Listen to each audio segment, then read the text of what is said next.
Yes, we are on Electric Avenue, which can mean only one thing. We've got our hands on yet another electric car, this time the Soul EV. Unlike some of its competitors like the Nissan Leaf and BMW i3, the Soul EV is based on a conventionally powered car, with a few design tweaks and of course the addition of a zero-emissions electric powertrain. Exterior-wise, there are some unique 16-inch alloy wheels with low rolling resistance tyres, additional cladding on the front bumper, and also if you want to be smug about your environmental awareness, there's this Caribbean two-tone paint job.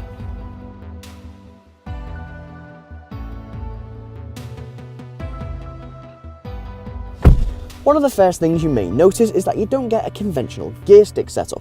Instead, you get something similar to an automatic, which is a gear stick lever with park, reverse, neutral, drive and a regenerative braking option, a feature we'll come back to later.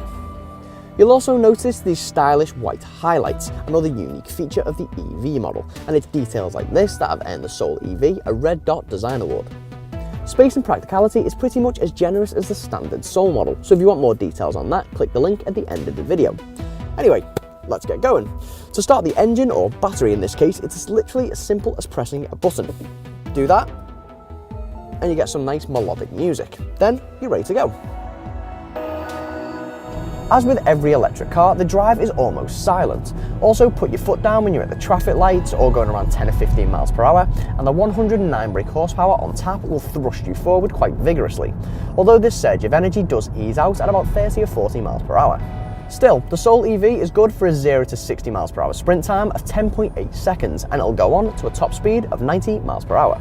As the Soul EV is always trying to preserve energy, the brakes start to pull back the second you take your foot off the accelerator, trying to preserve energy. This kind of feels like a giant elastic band, and to be honest, it can take a little getting used to.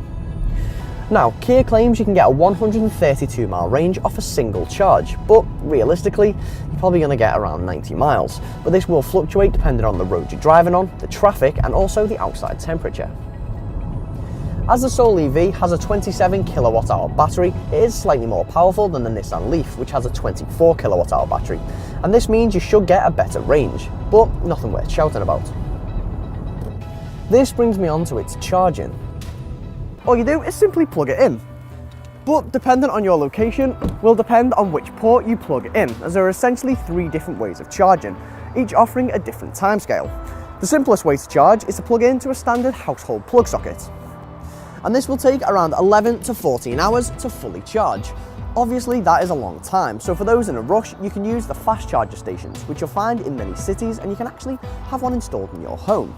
If you simply cannot wait that long, then there's a rapid charger, which you'll get at motorway service stations, and this can deliver 80% battery capacity in just over 30 minutes.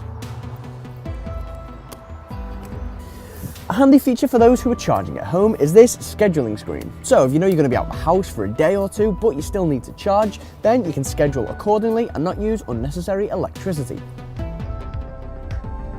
When you are pottering about in the Soul EV, there are loads of features for you to be aware of, most of which help when it comes to efficiency and range.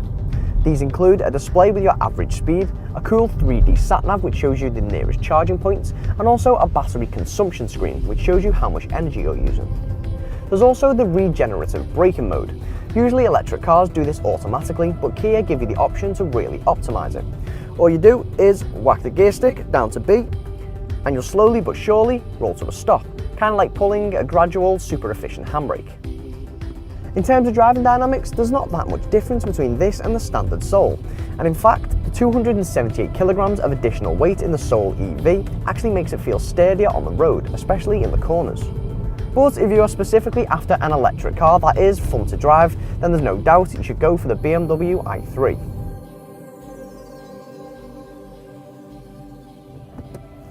No emissions means no tax or London congestion charge, and no petrol or diesel means all you have to worry about is a small addition to your electricity bill, and you still benefit from Kia's acclaimed 7-year 100,000 mile warranty. However, even with the £5,000 government grant knocked off the price, the Soul EV is still almost twice as expensive as the standard model, and there are even some charging points around the country, particularly the rapid chargers, that have started to charge people up to £7.50 for a 30-minute charge. But would you still consider going electric?